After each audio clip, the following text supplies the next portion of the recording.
جت بقى نجحت في الاعداديه، جيت ادخل ثانوي، فوالدتي قالت لي خلاص ندخل ثانوي صنايع يعني. خدتها في 4 سنين. طب بعد ما خلصت ال4 سنين حسيت ان انا برضو مش ده الحته اللي انا عايزها. انا عايز ابقى على التلفزيون. ازاي؟ ما اعرفش. انا عايز اعمل حاجات بس على التلفزيون. رحت لحد هو مدرس ثانوي، قلت له انا عايز ابقى بني ادم. قلت له كده واستغرب كده، قال لي يا ابني قلت له انا عايز ابقى انسان. قال لي عايز تعمل ايه؟ قلت له أنا خلصت دبلوم وعايز بعد ما اخلص دبلوم ادخل اذاكر ثانوي ونازل تاني. قال لي شو انت عارف انت عندك كام سنه؟ انت عندك 19. قلت له هدخل ثانوي ونازل تاني. دخلت ثانوي ونازل تاني، كنت بشتغل وبذاكر الحمد لله نجحت واتخرجت مع دفعه كورونا مع اكبر مني. اولا الشركات الكبيره في مصر معدوده على الصوابع، منهم اف بي 7 اللي انا كنت شغال فيه. اي شركه ماسكه كلاينت تقيل بتبقى كبيره، انها مش بتغامر. الكلاينت ده بيدفع رقم. في شركه انا كان نفسي اشتغل فيها الاف بي 7. طب انا خلاص بقى عديت من مرحله وبشتغل مع كلاينت جامدين، مهم. ليه ما بشتغلش في المكان ده؟ والله العظيم كنت بروح اعدي من قدام الشركه، باب الكهرباء بتاعهم بيفتح كده، اقول بس انا عايز اعدي من الباب ده اخش اعمل انترفيو واقفل. اكبر شركه اعلانات في مصر مطلعه طاوله. ففي مره كنت بعمل بوست ان انا بدور على شغل، فجالي مكالمه: مساء الخير، معاك احمد عصام من اف بي 7، تعرفها؟ قلت له اعرفها. والله العظيم ما نفس الرد. فضحك، قلت له انا حافظ الجوائز اللي انت خدت 45 جايزه والله بجد. ابتديت بقى اترمي في كامبين وحاجات هي اللي بتظهر في التلفزيون، شغل بقى موجود في التلفزيون. اهلا بيكم في تاني حلقه من بودكاست عنق الزجاجه، البودكاست المقدم من فريلانس يورد، واللي بنتكلم فيه عن رحله الفريلانسرز اللي بقى لهم سنه وسنتين وثلاثه شغالين، والتحديات اللي بيواجهوها عشان يقدروا ان هم يعملوا سكيلينج لنفسهم او اي تحدي تاني في الكارير بتاعهم از فريلانسرز.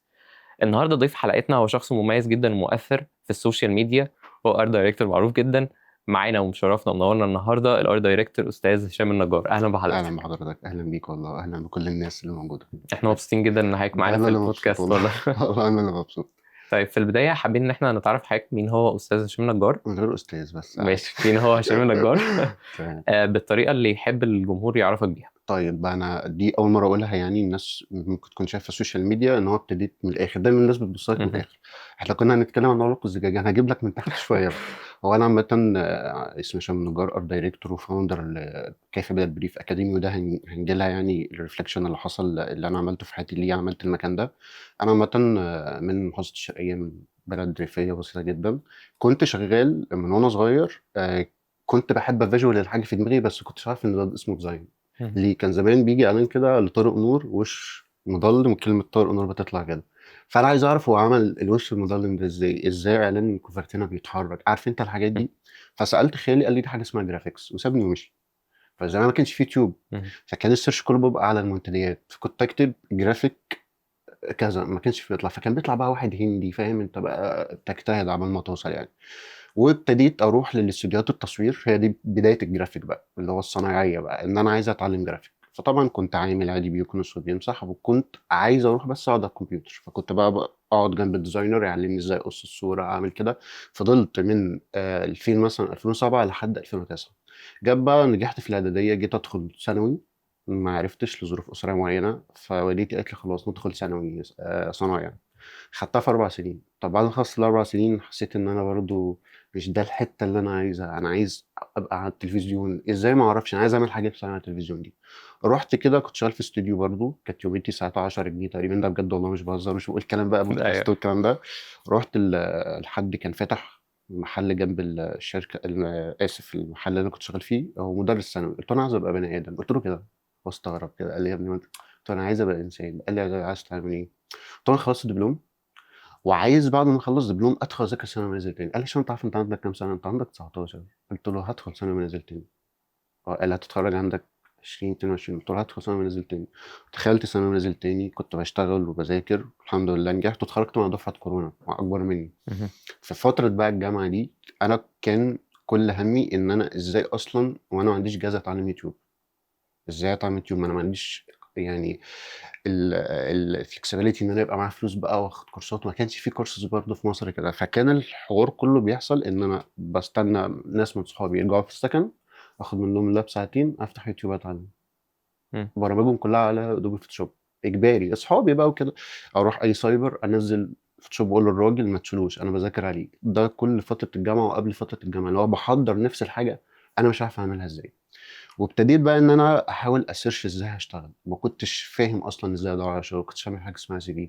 لحد ما ابتديت احط في دماغي فكره ان انا لازم اعمل نفس الحاجات اللي انا بشوفها دي، عشان بس ابقى ادخل بوابه الانترفيو. كنت بعمل بروجكت وهميه، بعمل مشاريع وهميه من الصفر. يعني مثلا بودكاست مثلا فريلانس، طب اجيب اللوجو واعمله انا من وجهه نظري واكتب انسباير باي كذا. تقريبا كلنا ابتدينا من مهم. الحته دي. اكتب ان اوفيشال مثلا كامبين عجبتني، اكتب ان اوفيشال. كان في بنك عامل مسابقه، قدمت في المسابقه ودخلت شورت ليست ان انا اعمل حاجه ان اوفيشال، اللي هو كنت عارف انت برفص. عارف انت الدوده، انا بشوف نفسي اللي هو بتجي لي وانا بقعد ادور ادور ادور. مهم. بس هي دي كانت البدايه يعني.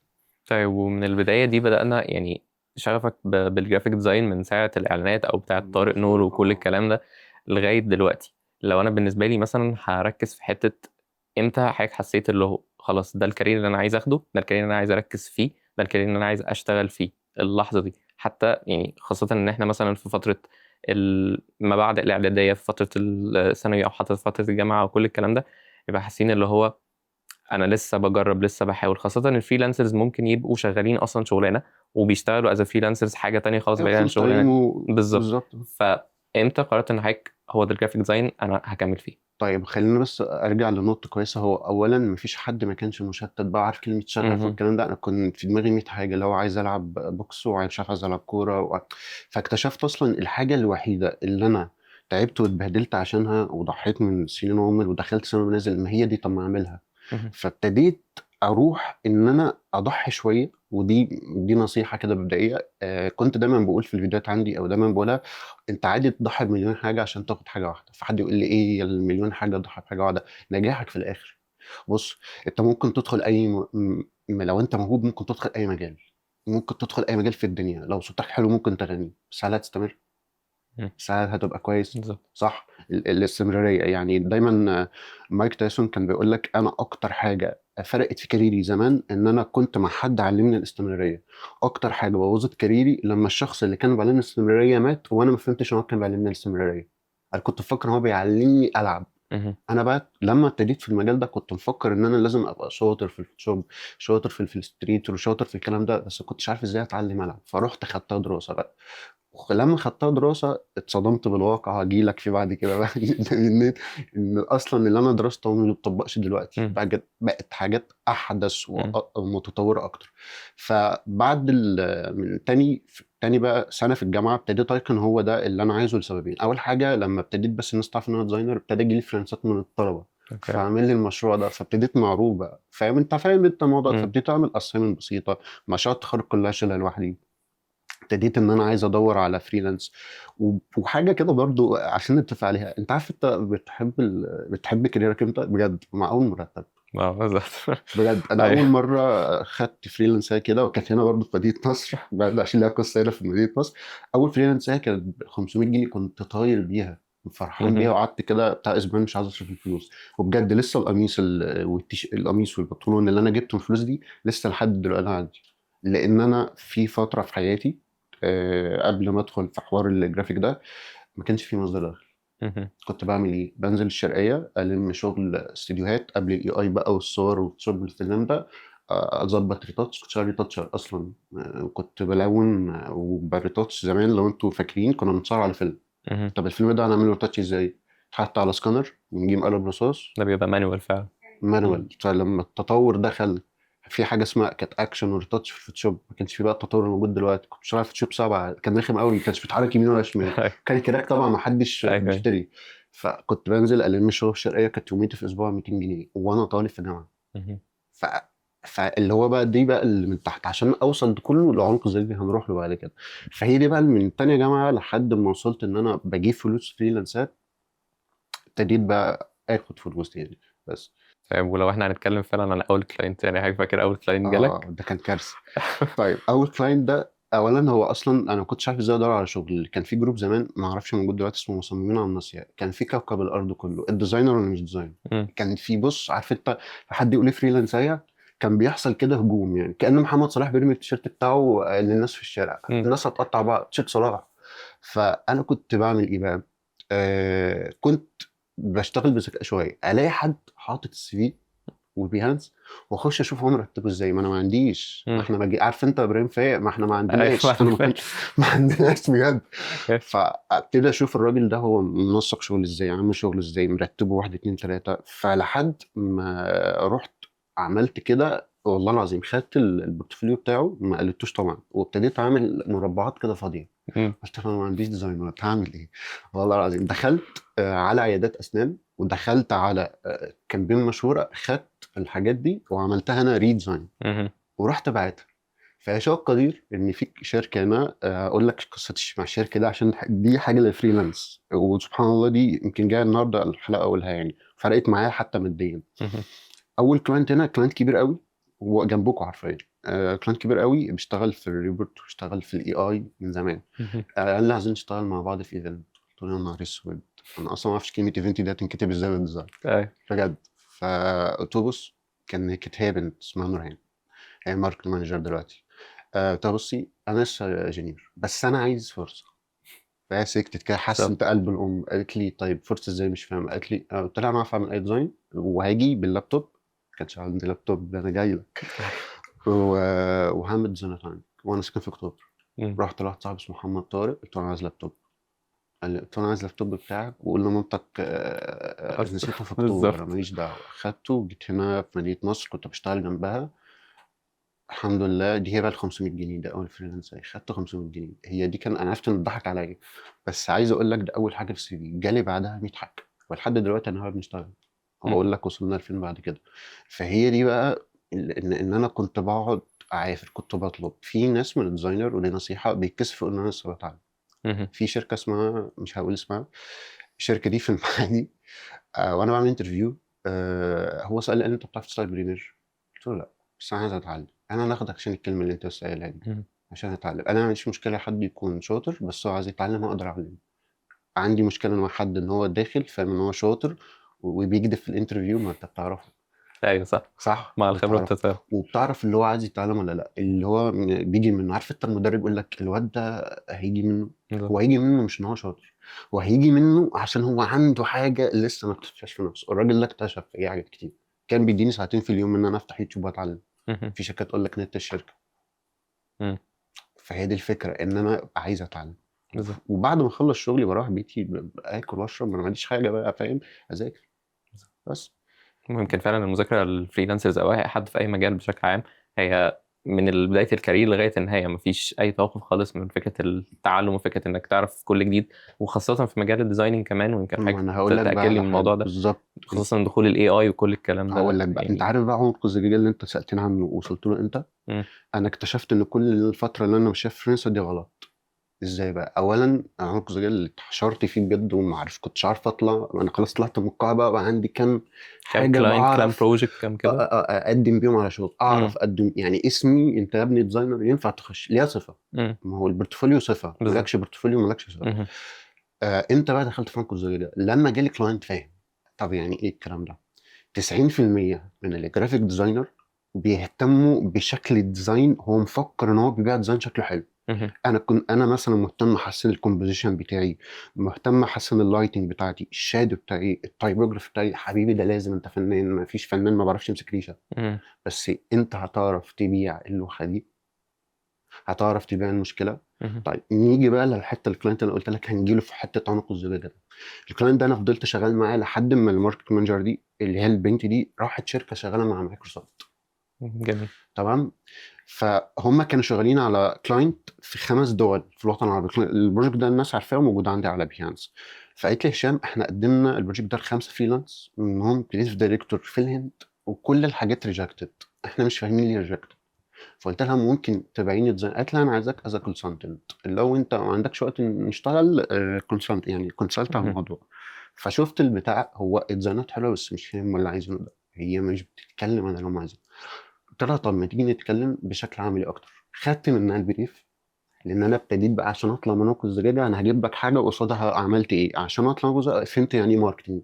مم. هو الكلاينت ده مش يعمل ديزاين حلو، هو جاي يعمل ماركتنج هو كبير عايز بشكل يبيع كبير، بالظبط. عايز يبيع بشكل اكبر. تمام. اللي انا فيه ده النهارده ما هو ماركتنج كاريري فاهم. ابتديت افهم يعني براندنج، افهم يعني ارت دايركشن. فابتديت اتكلم معاها قلت لها انت عندكم مشاكل اصلا في البيزنس، هو بعد ما انا امشي مم. هتعملوا ايه؟ يعني انا خلصت فريلانسر او ايه، فريلانسر عمل بعدي، هتعملوا ايه؟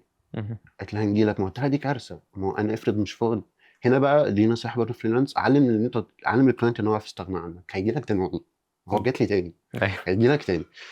وخدت في رقم بصراحه، فقلت لها انا هشتغل بايدي، اديني يومين بالظبط هقفل لك برزنتيشن، ولازم تفهم يعني ايه برزنتيشن بنصيحه كل ديزاينر عشان انا بعاني في الموضوع ده مع ديزاينر كتير. لازم تفهم يعني ايه برزنتيشن. عملت لها ارت دايركشن ببرزنتيشن بسوليوشن، الباك دور بقى تبقى شكلها ازاي، الايفنتات، طب لو انا مش موجود، طب بعد سنتين مهم. هنقدر هنعدل ايه الاوبشنز اللي ممكن تبقى متاحه، المطبوعات هتبقى ايه، كل حاجه. خدت فيه رقم لحد دلوقتي بكونسلت وباخد فلوس وما بشتغلش بايدي. مهم. بنيت حاجه من خلال ان انا ما كنت في انقذ ده، كنت مهتم بشكل الديزاين، مهم. كنت بشكل كويس. في واحد اسمه وديع روماني كريتيف دايركتور قال لي معلومه حلوه قوي بجد والله. مره رحت سالته، كنت شغال في شركه اسمها نيستو ميديا وكان مدير، رحت سالته قلت له وديع انا ليه ما بجيش فريلانسات كتير؟ مهم. فقال لي انت بتقدم ازاي؟ حكيت له، قال لي هشام هو الفلات مش هيجي لك عشان انت اشطر واحد في فوتوشوب. بالظبط. قال مش لي انت دايما. الفاليو بتاعتك بتعلى لما بتحل مشكله. هو هيجي لك هتحل له مشكله ولا هتعمل ديزاين شكله حلو؟ قلت له بصراحة هعمل ديزاين شكله تحفة. قال لي جميل، هو بقى هيكسبه كام الديزاين شكله تحفة؟ ما هو الديزاين اللي انت هتعمله ده محطوط في كوارتر معين، مهم. في بلان معينة، هتصرف في ميدامين معينة، انت حليت مشكلة اصلا. فابتديت بقى هنا عشان اطلع تاني من الزجاجة اللي انا ما كانش بيجي لي فريلانسات كتير وانا شغال في شركة. ازاي انا شغال في شركة واخد مرتب ما بيجيش فريلانسات؟ ان انا اقرا ماركتنج، ان انا افهم بريفنج، ان انا مهم. افهم استراتيجي، ان انا افهم يعني ايه براند بوزيشن، الراجل ده هو مكانه فين في السوق، الراجل ده هو عايز يروح فين. فلما ابتديت اعمل ده، عرفت اتكلم ازاي مع العميل، عرفت ازاي اختار العميل، اذا عرفت ازاي اسعر، ودي مشكله انا هنروح لها هنجي لها بتاعت الفريلانس، هو اصلا ما بيعرفش يسعر مهم. لان انت مش حاطط اصلا حل للمشكله عنده، فمش محسسه بالحاجه اللي هو انت بتعملها. فابتديت افهم اصلا هو ازاي هطلب فلوس من الراجل ده. وهنا بقى بنيجي الحته ان انت لما بتشتغل فاهم كذا فريلانس انت بتعرف تختار العميل، والاختيار العميل ده فعلا مهم جدا في المرحله قدام. بتعرف تختار العميل. ما انت مهم. خلاص بقى، انت زمان زي ما قلت لك كنت بتجيب من عياده اي من حد على هنا طول. هنا انا بص، انا والله العظيم ثلاثه كنت بعمل ديزاين ب 7 جنيه. ده مهم. بجد والله العظيم يا جماعه، يعني بالديزاين ب 7 جنيه مستعمل ساندوتش، بس انا عايز الم شغل. بالظبط. خلاص بقى طلعت من القاعه ووصلت عديت من الحته دي، يلا بقى نشتغل بشكل احسن بس. ويمكن فعلا في حاجة تانية برضو حضرتك لفتت نظري ليها، فكرة ان الفريلانسر ممكن في البداية فعلا بيحاول انه يجيب كلاينتس كتير، بيحاول ان هو فعلا يبني بورتفوليو، بس at some point هو مش كفاية بس تكنيكال سكيل اللي عنده، مش كفاية انك تبقى جرافيك ديزاين، لا لازم بالظبط، تبقى فاهم ماركتنج، لازم تبقى فاهم استراتيجي، لازم تفهم فكرة السيلز، انك انت ازاي تتكلم مع كلاينت احنا وتبيع شغلنا نفسك. سيلز اصلا. بالظبط. احنا جزء من السيلز ان احنا بنبيع حاجه في ديزاين. اقول لك على حاجه يعني خلينا نقتنع كده بحاجه. انا دلوقتي قلت لك تمام، الرسام اللي بيرسم لو حد فنان عظيم لو مهم. حتى بتتباع ملايين، طب هي حلت مشكله؟ مم. يعني عملت ايه في البيزنس؟ في بيزنس اتاثر، لكن في كامبين لو اتعملت بشكل غلط اكيد بنشوف الانتقادات اللي بتحصل على السوشيال ميديا، بالظبط. بتاثر على البيزنس. مهم. وليه بقى؟ لان انت بتبيع لجمهور، والجمهور ده دلوقتي بقى واعي. ما هو يا جماعه دخول الاي اي ده مش جديد، هو موجود، ما هو جوجل كان موجود، اي معلومه كنت بتعرفها من جوجل. لما الناس ابتدت اصلا تتجه للاي اي والكلاينت يبقى عارف ان في حاجه اسمها اي اي، الانتقاد زاد، مهم. الانتقاد زاد ببشاعه. فانت ليه مدي فرصه اصلا ان نفسك الكلاينت ينتقدك وانت مش دارس؟ في حاجه كنت اختلفت مع حد كنا في بانل ديسكشن كده في ايفنت في جريك كامبس، قال يعني اللي دلوقتي عايز يخش المجال يدرس من الصفر، من الزيرو خالص. قلت له طب ما يدرس 50 50، ما يتعلم ادوات الاي اي ويتعلم البيزك اللي انا كنت بعاني منها لان مهم. انا جاي من هناك. فاهم؟ بس مهم. هقول لك على حاجه، تخيل كده احنا مع بعض، بجد تخيل كده مع بعض المايك الصغير ده اللي هو ده لسه جديد ده مش موجود، هنعطل. كنا هنلاقي صرفة احنا نحاول نتكلم بيها. في كذا اكسكيوشن في المايك اللي هو متعلق بالظبط. كده، في اللي هو كان بيسال كده موجود ده. مهم. طب مايك الشوكة موجود؟ اكيد موجود يا جماعه، ما هو محدش اخترع العجله يعني. بالظبط. فعلا تختار على فاهم؟ فليه انت بتحط نفسك في ورك الزجاجه وتطلع تعيط؟ ما ايوه. تعيطش. صح. اجمد بس. جميل قوي.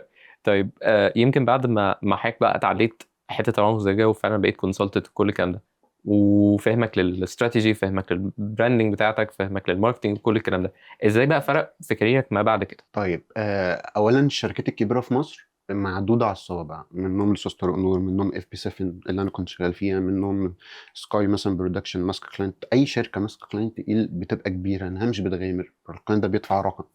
في شركه انا كان نفسي اشتغل فيها اف بي 7، طب انا خلاص بقى عديت من مرحله وبشتغل مع كلاينت جامدين، انا ليه ما بروحش من الشركه دي؟ مهم. ليه ما بشتغلش في المكان ده؟ هو ما بيعملوش هايرنج، هو بيختاروا بطريقه معينه. لحد ما اكتشفت ان انا مش شغلي مش شبه اللي هما بيعملوه، رغم ان انا واصل لحاجه كويسه جدا، بورتفوليو وبعمل حاجات ناجحه وبيلبورد وبشتغل مع سوق سعودي دلوقتي وهحكي هنجيله. فاكتشفت ان انا ما بشتغلش بنفس الطريقه، ان انا بشتغل بطريقه تانية تماما. السوق اللي هم بيشتغلوا فيه حاجه اورنو في مصر، او مهم. الكلاينت اللي هم بيشتغلوا معاهم حاجه، واللي انا بشتغل معاهم حاجه تانية. انا از فريلانس، طب انا عايز فول تايم مع الناس دي اخد الخبره، واقول لك لا بقى هنا قيمه التضحيه ايه. ابتديت اشتغل على نفسي فتره مع الشركات اللي انا شغال فيها ان انا اطلع حاجه الشبه اللي هم بيعملوه. والله العظيم كنت بروح اعدي من قدام الشركه، باب الكهرباء بتاعهم بيفتح كده، اقول بس انا عايز اعدي من الباب ده اخش اعمل انترفيو واقفل. اكبر شركه اعلانات في مصر مطلعه عتاوله. مم. تمام. ف ففي مره كنت بعمل بوست ان انا بدور على شغل، فجالي مكالمه: مساء الخير، معاك احمد. انا حافظها، حافظ الجواز اللي جوه. معاك احمد عصام من اف بي 7، تعرفها؟ قلت له اعرفها. والله العظيم ما نفس الرد. ضحك. قلت له انا حافظ الجوائز اللي جوه، انت خدت 45 جايزه او والله بجد. قال لي طب احنا عندنا انترفيو بكره. رحت اكتشفت فعلا ان طريقه كلامهم في الانترفيو عكس اي كلام في الانترفيو. اللي انا اتسالت اسئله عن مم. معلومات. قال لي هو انت جبت الانسايت بتاعت الكمين دي منين؟ انا عمري ما حد سالني السؤال ده، مم. بس انا كنت محضر نفسي، لان انا سالت واكتشفت ان هم بيشتغلوا بتيمات، بيشتغلوا بورك فلو، بيشتغلوا بسيستم معين، تاسكات عندهم بطريقه معينه. ابتديت بقى اترمي في كامبين وحاجات هي اللي بتظهر في التلفزيون، شغل بقى موجود في التلفزيون. طيب هل بقى المرتب كان جامد؟ لا. لو انا كنت باخد في الشركه اللي فاتت 5، انا انزل على 2. مم. بس انا عايز انزل لحاجه معينه. بعد كده لما اروح اي شركه، انا لحد دلوقتي سبتها يعني واشتغلت في 3 شركات، وبحط رجلي على رجلي كده بقول له هو انت سبت الشركه دي ليه؟ حد يكون فيها وسبت؟ مم. فاهم احنا رحنا فين؟ ليه؟ حطتني في حته في السي في والبورتفوليو انا عمري ما كنت اوصل لها. انا بقى اكسبت ما بينجوشي. هو اصلا بيخش يقول لي انا عايز ده الاوفر، ايه بالظبط. رايك؟ مش واخد تاسك ومن الاول عدينا المرحله دي. مم. فهي دي المرحله كنت بتعب عليها، ان انا عايز ادخل اي انترفيو ما اطلبش مني تاسك. ودي مشكله الديزاينر كلهم عارفينها وهيردوا في الكومنتات لو هم كنت مفتوحه، كلهم بيتضايقوا من حته التاسك. طب ما مم. هو ده شغلي وانا جاي لك، بالظبط. ما انا شغال. لا انا خلاص واصل لمرحله دلوقتي هو بيكلمني ككونسلتنت، كار دايركتور.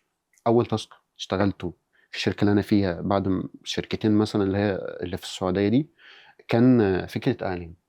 قال لي احنا هنشتغل مع بعض اول اعلان. دخلتهم خدوا جايزه بيه. مم. اول تاسك ليا في الشركه، اول تاسك، وكان قبلي حد شغال فيه كريتيف دايركتور. حطيت سوليوشن، حطيت من الخبره اللي انا رحت خدت مرتب فيها قليل، وخدت فيها نولج كتير قوي بفلوس. بص اقول لك على حاجه، هي ليه الناس او ليه الديزاينر بيكرهوا الكورسات؟ عارف ليه؟ ليه؟ هو بيكره الكورسات عشان المعلومات دي موجوده على اليوتيوب. اجري، هي موجوده على اليوتيوب، بس انت كده كده ما بتدورش، انت كسول. كلنا عاملين سيف لكميه حاجات لا اشتريناها بالظبط. ولا هنجيبها فيديوهات ولا يوتيوب هنتفرج. وكل كده. انت بتبقى مشغل البودكاست عشان يعمل صوت جنبك، مش ايوه. هنهزر. مم.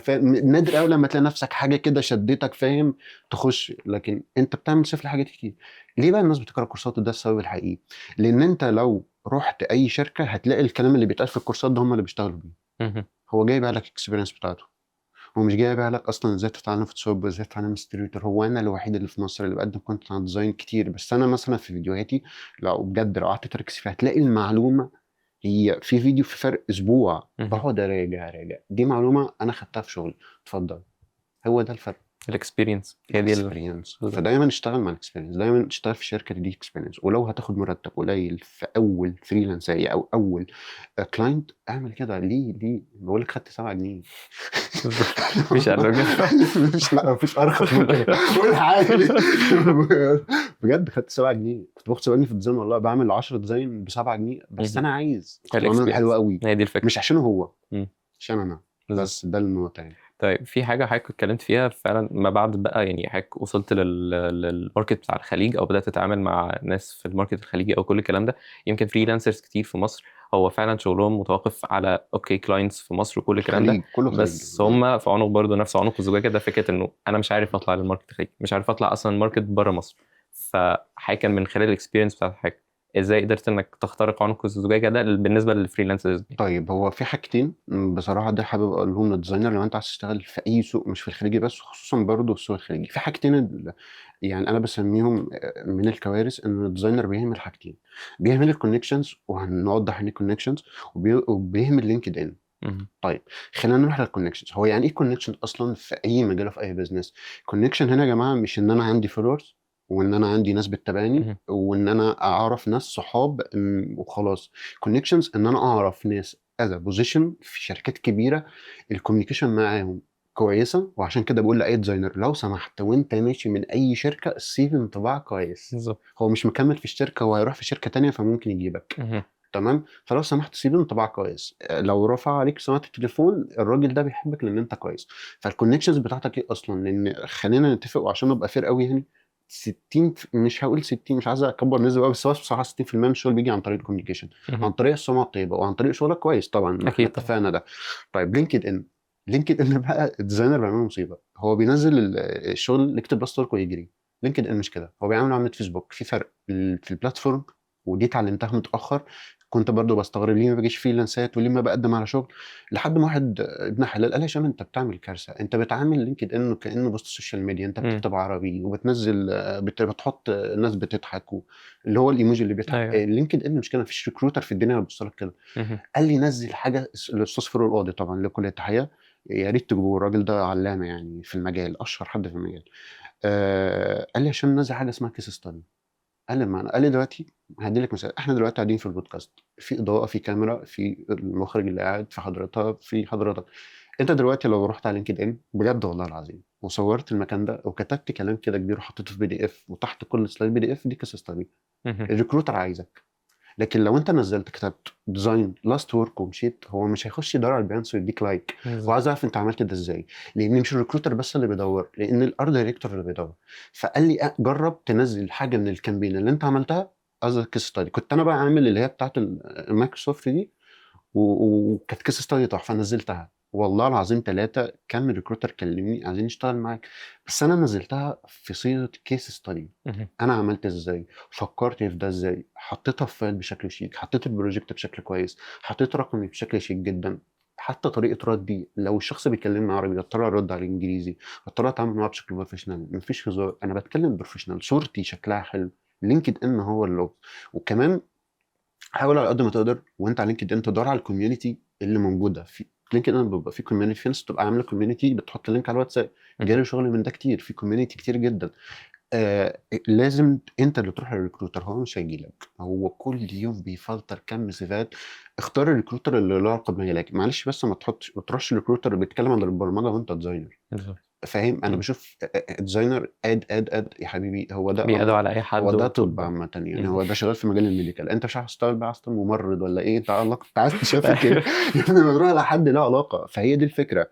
وحاجة برضو من الحاجات اللي انا بنصح بيها في لينكد ان، لو انت عايز تظهر على لينكد ان، الصورة بتاعتك اللي على لينكد ان مش هي الصورة على الفيسبوك. اه بيبقى في اختلاف. ماشي. مم. بلاش والنبي يا جماعه نتصور احنا قاعدين في الكافيه ونحط على لينكد ان ايوه ايوه. وعلى البحر وبلاش بجد المبالغه قوي في ان انا ابقى مور بروفيشنال فاخد صيغه ايميل. هو الكلام ده مهم الديزاينر، عشان احنا عندنا المجال غريب شويه. بلاش اخد صيغه الايميل من حد تاني. انا في مره نزلت فيديو نصيحه بكل حب ازاي تبعت ميل للاتش ار، وحطيت الصيغه بتاعتي، قلت له خدها ده الشات جي بي تي كلمني عربي والله ما كده، وقول له ان على نفس الصيغه بس عدلها عليا. مم. بعتها هي باسمي. بالاسم كمان. عرفت التجارة؟ فاهم؟ عرفت اه. الستيكر اللي عامل كده ده، شكرا يعني فل احنا تمام. فهو ده. هو ما فكرش. انا بعمل انترفيو دلوقتي لان انا ارت دايركتور شغال في شركه في السعوديه، استوديو ماسكين كلاينت في السعوديه في السوق الخليجي. كنا بنعمل انترفيو مع ناس كتير. انا شفت الثلاثه عاملين نفس البورتفوليو والثلاثه ما لهمش علاقه ببعض. هو مم. شايف البورتفوليو حلو. عارف انت التيشيرت اللي هو كان كرهات في مصر انتشر ده؟ فاكر اللي هو بتاع هيبتا؟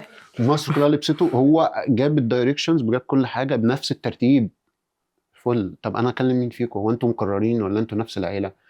عارف انت بيبقى ناجح عندكم في العيله نفس ايوه نفس الشخص نفس كل حاجه. هو ابن خالتك ابن خالتك ومفيش حد احسن من حد. هو ده. طب ما انا انت ما ضفتليش. مم. فدي مصيبه. مفيش ريكروتر هيكلمك وانت كده. ولو سمحت وانت بتتكلم مع ريكروتر ما تقولوش والنبي انا شاري الشركه. مش هيرد عليك مش قوي. قادر. وما تشتمش في الشركه اللي فاتت. اه بالظبط. شفت قلت لك العلاقه الطيبه، لان مهم. في ريكروتر عملها معايا مره. بعد ما اتكلمت قال لي هو انت ليه عايز تسيب الشركه دي؟ قلت له عندي بوتنشال. قال لي جميل الكلام ده بتقوله في الانترفيو، ليه عايز تسيبها بقى؟ زنقني. قلت له لا والله انا بجد لو هتكلم جبتها له بس بشيك. قلت له لو هتكلم شكل بس انا داخل على مسؤوليات كبيره والفتره دي بدور على اوفر احسن. قال لي مش هادي الرد بس تمام. لما سأل في الانترفيو قالوا له كلام كويس لان انا ما شتمتش فيه، مهم. فاهم؟ رغم ان احنا كان بينا مصانع الحداد، بس هنا بقى بحترم المكان. لحد دلوقتي انا علاقتي طيبه من الناس، لما في اي اتش ار بيكلمني بقنن علاقتي بيه قوي. بالظبط. بالعكس لما اتش ار يكلمك وانت ما تلاقي نفسك، والله العظيم دي بتجيب لي فريلانسات، والله مش بكذب. لما تلاقي في اتش ار بيكلمك وانت الاوفر مش تمام، قول له انا حابب اساعدك، ارشح لك ناس مم. هيحبك. اتش ار عملها معايا قبل كده، قال بالظبط. لي انا فاكر انت ساعدتني في فريلانس هنشتغل مع بعض، والله العظيم ولسه من شهر فات. مهم. بس ده القصه يعني. طيب يمكن حضرتك برضو اتكلمت على حاجه بالنسبه لفكره الكونكشنز. يمكن في فريلانسرز كتار بيبقوا خلاص اشتغلوا وليهم وضعهم في السوق وليهم الماركتنج بتاعهم، او يعني ليهم الماركت الشطار فيه وكل الكلام ده وليهم البراندنج وكل الكلام ده، بس هم فاقدين فكره التواصل مع فريلانسرز تانيين. او ممكن يكون التواصل بس فكره اونلاين او فكره كونكشنز بس على لينكد ان، بس مفيش تواصل حقيقي ما بين الفريلانسرز. وممكن دي تبقى عنق زجاجه لبعض الناس. فهل حضرتك واجهت مثلا حاجه زي كده، فكره ان يبقى الفريلانسر يبقى عنده كوميونتي من الفريلانسرز التانيين يقدر ان هو يتكلم معاهم يشير الاكسبيرينس بتاعته كل الكلام ده؟ طيب هو ده كان موجود ايام الجروبات الموجوده، بس كان ناس معينه بقى، شلاليه معينه هي اللي بترشح بعض، لحد ما في 3 حاجات حصلوا. ايفنتات حصلت في مصر ابتدت تجمع الفريلانس مع بعض والديزاينر مع بعض، يعرفوا بعض بشكل احسن. حتى مثلا الفيديوجرافر، حتى الناس مثلا اللي له علاقه بالساوند انجينيرنج انضموا للكوميونتي ده، مم. لانه بقى كوميونتي بيخدم مجال في الكريتيف ده يا جماعه. او مجال الكريتيف ده اكبر من الديزاين، هو اكبر مهم. قوي قوي يعني. جزء البرودكشن احنا فيه ده من الكريتيف. ولحد مثلا انا برضو لاحظت ان دلوقتي، والله ما بقولش كده، كان في قبلي كوميونتي على ديسكورد برضو اسمه ايزات، كان بيجمع الفريلانس وبيجمع الجرافيك ديزاينر. لحد ما عملت اللي هو كافي بدل بريف، كان هدفي برضو ان انا بقى اصحح كل المفاهيم اللي كنت اتكلمت فيها دي، اطلع الناس للسوق فاهمه، نعمل ورش مجانيه، مهم. اجيب ناس تتكلم في توك بشكل اكبر بشكل احسن اونلاين على ديسكورد، نعمل كوميونتي على ديسكورد بشكل كويس، نبتدي اصلا نعرف بعض ونبتدي نتكلم مع بعض اونلاين. مهم. ما انت قلت اونلاين، نتكلم عن اونلاين. هو التواصل اونلاين سهل وصعب. مهم. انت مش عارف الشخص ده اخلاقياته بتاعته ايه والشغل بتاعه ايه، والجو ده ممكن يبقى له صحاب ما يبقى. تمام. وفي نفس الوقت الايفنتات حلت مشكله بسرعه. في 3 أو 4 ايفنتات اتعملوا في مصر، حل المشكله، بقيت عارفك وانت عارفني، فابتدينا نعرف بعض. طيب هو اصلا امتى الفريلانس يبتدي يرشحوا بعض؟ بص، مش انا قلت لك الكونكشنز مش بالفرز وبالصحاب، الفريلانس يرشحوا بعض بجد. لو في حته كده ما بينهم وبين بعض، هي حته ان الشغلانه دي مش مناسباني، عادة اطلعها لغيري. في فريلانسنج او في ديزاينر بيبقى الشغلانه مش مناسباه وبيعملها مهم. وبتبوظ، فبتروح لغيره فبيزعل. انا نفسي الحته دي في مصر بيننا كديزاينر تتحل. تمام. وبرضه خلي بالك عشان نبقى صراحه مع بعض، الاي اي ساعات كتير قوي. سهل حاجات كتير قوي مهم. يعني. خليني اروح لحاجه، معلش على قطعتك. الفريلانسنج قل في مصر مش بسبب الاي اي بس، بسبب ان الكواليتي كلها شبه بعضها، فالكلاينت ما بقاش قلقان من الكواليتي. انا ممكن اجيب اي حد يجهز لي كواليتي. لا، كنت بكلمك في الاول يبقى، هو انت هتحل لي المشكله ولا لا؟ مهم. هو انت هتيجي تضيف لي ايه؟ لو انا سبتك تدير التيم ده هتعمل ايه؟ لو انت مشيت بعد ما اشتغلت معايا، هل الشركه هتقع ولا لا؟ مفيش حد يحب ان موظف يسيب الشركه تقع. اكيد. تبقى موظف فاشل او مهم. تبقى مدير فاشل او كونسلتنت فاشل. اصل الارت دايركتور ده بشوفه كونسلتنت على التيم، مهم. انا بشوفه كده يعني، دي وجهه نظري. عشان بس ايه، نروح للموضوع ده اللي بيحصل. تبقى بجد ارت دايركتور فاشل لو انت خدت اجازه 3 ايام والشغل كله اتدمر، ما بالك بقى انت اصلا شغال فريلانس مع كلاينت كبار وفي ناس بتدفع ارقام ومش عارف تعمل لهم شغل بس. يمكن احنا امبارح برضو نزلنا اسك على الانستجرام، وفي كذا حد فعلا بعت. ده بجد والله. بجد والله. فكرت ان الدنيا صحراء. لا لا لا، كان في طبعا بعت لي حاجات غريبه، في لا لا، حد بعت انا تايه ومشتت. بشكل عام يعني بشكل ما. بس يمكن في سؤال فعلا اتكرر وعجبني فعلا الفكره بتاعته، فكره اهتمام الكلاينتس دلوقتي بفكره الكم. ان انا عايز 5 ديزاينز 10 ديزاينز ايه عشان نوع املى الكلاينت بقى؟ ما هو ما ضحوش، وده يمكن عايز اسالك فيه بقى. طيب اللي هو فكره الديزاينر امتى فعلا يهتم بالكواليتي، عشان فعلا ان هو يقدر ان هو يقدم كواليتي كويسه، يقدر ان هو يحل المشكله زي ما احنا الاي اي اتكلمنا. موجود، الاي اي موجود بس خلاص. امتى ان هو يقدم كواليتي، بس في نفس الوقت ازاي يقدر يبني نفسه ورك فلو كويس عشان يقدر فعلا ياخد او ينتج الكم اللي الكلاينت بيبقى عايزه. طيب هو لو انت بتتكلم في انتاج لو عندك مشكله ان الكلاينت بيطلب منك كم، فهو ده طبيعي عشان وجود مهم. خلاص بقى فرض عليك انت تعمل لنفسك ورك فلو ان انت اصلا ما تحرقش مع كلاينت كتير. لو انت فريلانس بتطلب منك كميه شغل وبتدفع قليل، مهم. ما هو انا قلت لك في الأول انت مش انت لازم تقدم له سوليوشن. ما هو يا جماعه بص، مشكله الديزاينر ده او الحد اللي بعت الرساله ده، اكيد السؤال ده ظهر في دماغي قبل كده، ان هو شغله بيتكلم عنه بس هو ما بيتكلمش عن شغل كويس، ما مهم. بيحسسش ان الديزاين موجود. انت مكنت الكلاينت ان ده بقدر اعمله بالاي اي. الورك فلو دلوقتي موجود على الاي اي، ان انت بتقدر تعمل ريسايز بسبيس او تعمل بفري بيك او اي تول في الدنيا تعمل مهم. ريسايزنج، بدل ما انت كنت بتعملها على البرامج بتعملها بتكة زرار. بس انت دلوقتي عشان تنتج مثلا في اليوم 15 ديزاين، هل 15 ديزاين دول كلهم اوريجينال ولا نصهم مسروقين من بنترست؟ هيبقى اكيد انسبو كتير وكل الكلام ده. طيب لو انسباير من بنترست، انت عايز سعرك يبقى اكس ولا 5 اكس؟ اكيد مهم. مش سارق من بنترست، هيبقى مش هنقول سارق، انسباير من بنترست مهم. ويبقى 5 اكس. اكيد لا. هنا بقى انت ما بتعرفش تختار كلاينت. مهم. بيجي لي اسئله نفس السؤال اللي انت سالته للناس الديزاينر اللي شغالين في المحافظات، وهم قالوا لي اتكلم في ده. شركه تبقى معاها كلاينت كبار قوي، بتاخد منك كبار قوي ومشغله مثلا 20 30 ديزاين، مهم. بيديله مرتب قد كده. ويا حبيبي انت اللي عملت كده، انت لو فقت، طب انت متضايق ليه؟ ما هو مهم. ال 30 ديزاين دول هيخليك ما تشتغلش في شركه كبيره، لان هم كلهم شبه بعضهم. بالظبط. والله العظيم ثلاثه في ديزاين واحد عمل كامبين، حد رفع ايده كده بالموبايل، مصر كلها عملت الديزاين ده كده. مم. الكلاينت طلب ده فيلا نعمل ده. طب هل انت حطيت نفسك في موضع مختلف تماما؟ انت كل يوم بيطلب منك 60 ديزاين زي ده وبتعملهم، انت اللي وافقت. في حاجه كده بتخاف الديزاينر قوي، ان هو مش من حقه يقول ده، مش يعني بحس ان هو بيخاف ان هو يقول ايه، ده مش ده لا ده غلط، ده مش حقي. لا يا حبيبي، انت من حقك تقول كده، مهم. حقك تعترض.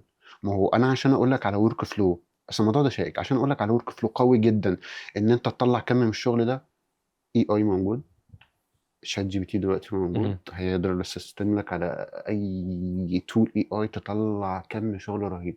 لكن انت عشان تعلي سعرك مع كم الشغل ده مش هتعرف. بالظبط. انت هتلاقي وقت تنام امتى طيب؟ ما حلو. انت لو عندك 5 كلاينت فريلانس او عندك 3 كلاينت فريلانس، كل واحد بيطلب منك 10 ديزاين، يعني 30 ديزاين افريج الديزاين. لو انت هتفكر فيه، لو هتفكر فيه مهم. اوريجينال، ساعة ونص. بجد والله يا جماعة، ما انت هو الافكار بتيجي كده ساعة ونص. طيب لو افريج الديزاين بالاي اي اللي شبه، بص هتخش على بنترست هتاخد سكرين شوت مش هنهزر، وده شات جي بي تي طلع لك برومت نص ساعة. اضرب بقى في نص ساعة كل شبه بعضه، انت خدت سعر قليل، هو مستغلك على الحتة دي، ما تشتغلش معاه. مهم. يا اما بقى تعمل زي بقى اللي هو ديزاين ابو 7 جنيه ده، لو انت جونيور لحد ما توصل للحتة الاعلى.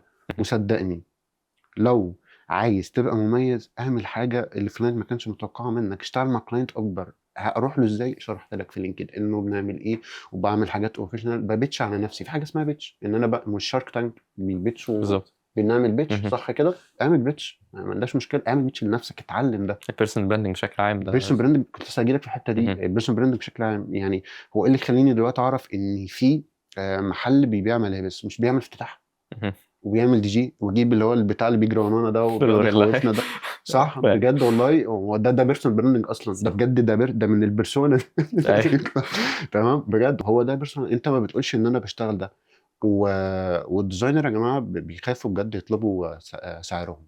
يعني مش قلت لك هنيجي لحته التسعير. مم. هو ايه الفرق ما بين سعري وسعر حضرتك وسعر حد جونيور؟ كلمه تتلخص في حاجه واحده عشان دي اتكلمنا فيها كتير، اكسبيرينس. انا بحل لك مشكله، هتطلع لي نفس الديزاين. ما هو الاي اي موجود، مش انا قلت لك اقدر مم. دلوقتي اعمل اللوكيشن ده كله بشات جي بي تي دلوقتي، واديك الفلور بلان بتاعت مهم. الاضاءه والبلوكينج هنتحرك ازاي والعدسات هتبقى ايه. ما هو الاي اي موجود، بس هنعرف ادورها؟ مش هعرف اقعد مكان الراجل ده مش هيبقى فيه عشان هو اكسبيرينس. بيعمل ايه ده بجد. مش هعرف دلوقتي مثلا احاورك، ما هو انا الاي اي ما علمنيش، فالكلاينت هيروح لده. والكلاينت العادي مشي له الدنيا، ده مش هيكمل معاك لان في 30 واحد زيك بيعملوا نفس الديزاين اللي هو الست ديزاينات، فانت مش مميز، فخليك مميز. بس ده الرد على السؤال. تمام، حلو قوي. لو احنا عايزين مثلا نقول رسالة او درس مهم لأي فريلانسر بيتفرج علينا وبقاله فعلا شغال بقاله سنة سنتين ثلاثة whatever في مجال الديزايننج، شايف ايه اهم درس اي ديزاينر او اي فريلانسر بشكل عام محتاج فعلا يعرفه في المجال ده؟ وسع مداركك. مهم. الكلمة دي بحب أقولها، وسع مداركك. انت مش هتعرف تخترع العجلة، صدقني. احنا عملنا، احنا ديزاينر وبنشتغل في مجال الديزاينر، واللي قبلنا ولسه هيحصل عملوا حاجات أجمل. فانت في مجال المنافسة فيه اوريدي محسومة، مهم. محسومة تماما. اللي بيبقى مميز اللي بيحاول يضيف لنفسه ويخلي شغله وهو بيعرف يتكلم عن شغله. حاول على قد ما تقدر بجد تدرس مدارس المجال ده ابتدت منين. انا بلاحظ، ودي نصيحة كل ديزاينر، عند كل ديزاينر عندهم مشاكل في جزء كده في ازاي يجيب معلومة. والله العظيم ثلاثة، كل حاجة موجودة في جوجل ويوتيوب. انت محتاج تقرأ، محتاج تفهم. في كتاب اسمه ديزايننج. اللي كاتب كوري كده هجيب لك اسمه، يعني بس هو الموبايل مش معايا. الراجل ده بيتكلم في حاجة حلوة، قال لك الديزاينر بعد ما بيخلص الديزاين هو كده ما خلصش الديزاين. مهم. هو بنصحه. ف... فقال انصحه بايه؟ قال له اسأل نفسك، الديزاين اللي انا خلصته ده لو انا عملته كمان يومين او كمان سنة، هعرف اوصل الرسالة بأبسط طريقة ممكنة. هل هتبقى بالشكل ده ولا هتبقى بشكل تاني؟ مهم. انت اسأل نفسك بعد ما مشيت الكارير ده كله، هل هفضل مكمل في كاريري ده بنفس الطريقة، نفس الموضوع، وهفضل اطلع نفس الديزاينات لاسطمبة واحدة العدد 60 وال20، وما باخدش مرتب زيادة ولا بعرف اطلع؟ اسأل نفسك. هتلاقي فيها اسئلة كتير. واي نصيحة، ودي نصيحة بقولها والله العظيم ثلاثة، بقول لكم كده عشان خاف عليكم وانا جاي من تحت الركام. اي تشتت في الدنيا سببه حاجتين، عشان انا كنت فيها. ان انا كنت بقعد اقارن نفسي ومفضي دماغي للخناقات على الفيسبوك، ومقارن نفسي هو دي ليه اشطر مني وبتاخد مرتب احسن مني، بس انا ما اعرفش هي ضحت بايه، مهم. ما اعرفش هي اشتغلت على نفسها ازاي. المقارنه دي، انا ضد المقارنه، باي حاجه. احنا مش بنختار تيشرتين، ده فيه مميزات وده فيه مميزات. تالت حاجه، ان انت مش محدد هدف. مهم. عارف انت الديزاينر بيقولوا لي ايه؟ انا عايز اشتغل براندنج و3 دي وموشن وافتر افكت واصور ومنتج وهندس كل صوت الكريتيفز اصلا. واشتغل ريلز. حبيبي اف بي 7 في دور بس كده بيعمل ريسايز. مهم. ده بس ده تايتل. انت عايز تشتغل كل ده، بلاش تشتت، بلاش تحديد اهداف، وبلاش اهداف وهميه. خد نفسك، محدش بيجري وراك، ما تحطش نفسك مقارنه مع حد. ثق في نفسك، صدق نفسك، وسع مداركك. بجد هفضل اقول الكلمه دي، وسع مداركك. انا لحد الان بتعلم. انا في واحد جونيور وانا بحضر حاجه ليا من فتره كده هعملها يعني، قال لي معلومه هي اللي خلتني انقل حاجه في الحاجه اللي انا بعملها دي. قال لي معلومه، قال لي هشام هي دي المفروض تبقى كده. دخلت لقيت المعلومه دي. مهم. حاول تنقي الحاجه اللي انت بتتابعها في يومك. السوشيال ميديا، ديزاين، اهم حاجه في البيرسونال براندنج ان انا لو سالت لحضرتك يقول لي ده مش بتاع خناقات، ده بتاع شغل. مهم. اكتر كلمه اتقالت لي من الاستاذ فاروق القاضي، وكان في مدير اسمه زياد، قال لي عشان بص، وانت جميل بس انت عارف ان انت بتاع شغل سداد. انا عايز كده. مهم. في الاول وفي الاخر احنا بنشتغل عشان خاطر الفلوس، عشان ابقى صراحه قوي. ما هو احنا ده الفريلانس، عشان يبقى معاك فلوس كويسه، عشان تشتغل فلوس كويسه خليك بتاع شغل بس. وراء ربنا وسيبها على الله وخد بالاسباب بس. يعني ده كل اللي انا اقدر اقوله يعني. بس احنا بجد بنشكر حضرتك انا جدا، مبسوط والله. يعني حلقة كانت مثمرة جدا والله وانا اتمنى شخص. تكوني زهقتوا مني. لا انا شخصيا استمتعت جدا بالحلقة، وفعلا اظن اي فريلانسر هيتفرج علينا وخاصة والله الجرافيك ده ديزاينرز المفروض ان هو فعلا يستفيدوا من الحلقة دي ومن كل المعلومات ده القيمة شرف ليا والاكسبيرينس. والله، ده شرف ليا. احنا يعني خلاص خلصنا. شكرا جدا لحضرتك شكرا جدا. الحلقة. لو حضرتك حابب توجه رسالة أخيرة. لا تمام والله بجد، واتمنى ان انتوا تبقوا كويسين، واي حاجه بجد انتوا محتاجين فيها تحت امركم. شكرا جدا. يعني بجد والله العظيم في اي حاجه انا مرحب باي حاجه تفيدهم يعني والله العظيم. شرفتنا ونورتنا يا استاذ شكرا شيخ. جدا. شكرا مع جدا السلامه. لحضرتك. اكتبوا لنا رايكم في الكومنتس. احنا كده خلصنا تاني حلقه من حلقات بودكاست عنق الزجاجه. اشوفكم في الحلقه الجايه ان شاء الله.